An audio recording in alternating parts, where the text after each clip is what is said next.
शहीद, वो शब्द जिसे सुनते ही हर भारतवासी का सर झुक जाता है। श्रद्धा से हर भारतवासी नमन करता है। लेकिन बॉलीवुड की भोली पंजाबन यानी ऋचा चड्ढा ने अपने सोशल मीडिया प्रोफाइल से गलवान के शहीदों का नाम लेकर इंडियन आर्मी पर ही तंज कस दिया।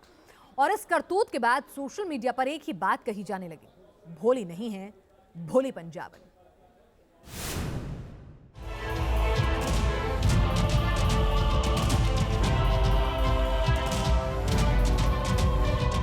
भारतीय सेना का अपमान करे, उनको मौक करे, ये कहे कि गलवान याद कराए।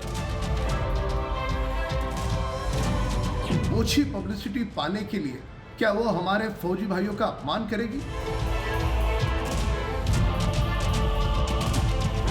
गलवान में जो उनकी शहादत हुई वो बहुत बड़ी शहादत थी देश की रक्षा के लिए।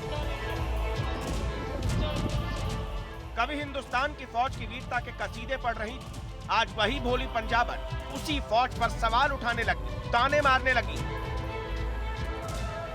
भोली पंजाबन ने 3 शब्द लिए, महज 3 शब्द, और इन 3 शब्दों में उन्होंने अपना असली रंग दिखा दिया। ऋचा चड्ढा ने लिखा, गलवान सेज हाय, यानी गलवान हाय बोल रहा है। लेकिन इन 3 शब्दों में उन्होंने अपना असली देश विरोधी रंग दिखाया। अब उन्होंने गलवान का जिक्र कैसे किया, यह भी देखिए। बाबा बनारस नाम के एक ट्विटर हैंडल से भारतीय सेना के उत्तरी कमान के प्रमुख लेफ्टिनेंट जनरल उपेंद्र द्विवेदी के बयान को ट्वीट किया गया, जिसमें लेफ्टिनेंट जनरल पीओके को लेकर सेना के प्लान के बारे में बता रहे हैं। As far as the Indian Army is concerned, Indian Army will carry out any order which is being given by the government of India, and whenever such orders are given, we'll always be ready for it. इस tweet पर भोली पंजाबन ने लिख दिया, Galwan says हाय। अब आपको भोली पंजाबन के नॉट सो भोली ट्वीट को समझा दें। उन्होंने दरअसल ताना मारते हुए गलवान का नाम लिया। गलवान में जो हुआ उसे ऋचा चड्ढा ने इन शब्दों के जरिए हिंदुस्तान की हार बताने की कोशिश की।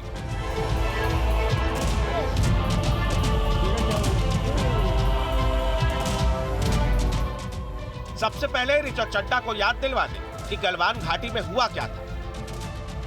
5 मई 2020 को चीन के सैकड़ों फौजी हिंदुस्तान की गलवान घाटी में घुस आए थे।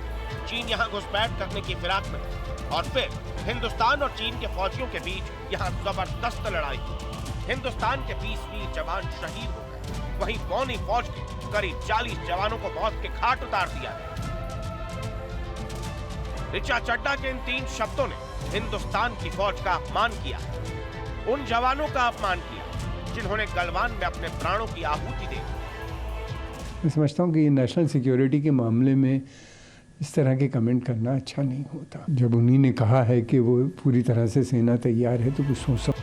ऋचा चड्ढा के एंटी इंडिया बयान पर बीजेपी ही नहीं, विपक्षी पार्टियों के नेता भी गर्मा गए और ऋचा चड्ढा पर एक्शन की मांग हो रही। एयर कंडीशन बंगले में बैठकर इस प्रकार की घिनौनी मानसिकता रखने वाली यह अभिनेत्री क्या समझेगी उनका समर्पण? गलवान में जो उनकी शहादत हुई वो बहुत बड़ी शहादत थी देश की रक्षा के लिए। उसको इस प्रकार से नजरअंदाज और उसका मजाक नहीं उड़ाया जा सकता। ऋचा चड्ढा के खिलाफ देश भर में विरोध प्रदर्शन शुरू हो चुका है। ऋचा चड्ढा के सेना पर दिए आपत्तिजनक बयान को लेकर एडवोकेट विनीत जिंदाल ने दिल्ली पुलिस में एफआईआर दर्ज की है और साथ ही ऋचा चड्ढा के गिरफ्तारी की मांग की है। ऋचा चड्ढा के सेना पर दिए आपत्तिजनक बयान को लेकर अब ट्विटर पर भी ऋचा चड्ढा का विरोध शुरू हो चुका है। बवाल इतना बढ़ गया कि ऋचा चड्ढा ट्विटर पर टॉप ट्रेंड करने लगी और आखिरकार भोली पंजाबन को उनकी गलती का एहसास हुआ तो उन्होंने अपना ट्वीट डिलीट कर दिया और माफीनामा जारी किया। माफी मांगते हुए ऋचा चड्ढा ने फिर इमोशनल कार्ड खेल दिया। उन्हें अचानक अपने नाना और मामा की याद आ गई। मेरी मंशा कभी भी किसी को अपमानित करने की नहीं रही। मुझे मेरे कहे 3 शब्दों के कारण विवाद में घसीटा गया। साथ ही मैं ये भी कहना चाहती हूँ कि फौज में मेरे नाना जी भी रहे, मेरे मामा जी पैराट्रूपर थे। देशभक्ति मेरे खून में है। भोली पंजाबन ने पहले सेना पर सवाल उठाए और फिर अपनी देशभक्ति का सर्टिफिकेट देने लगी। ऐसे में ये एक पब्लिसिटी स्टंट से ज्यादा और कुछ नहीं लगता। सवाल तो ये उठता है कि अगर पब्लिसिटी ही चाहिए तो क्या इसके लिए सेना का अपमान जैसा स्टंट करेंगे? क्या शहीदों के सम्मान को भी अपनी सस्ती शोहरत का शिकार बनाएंगे? Team news nation.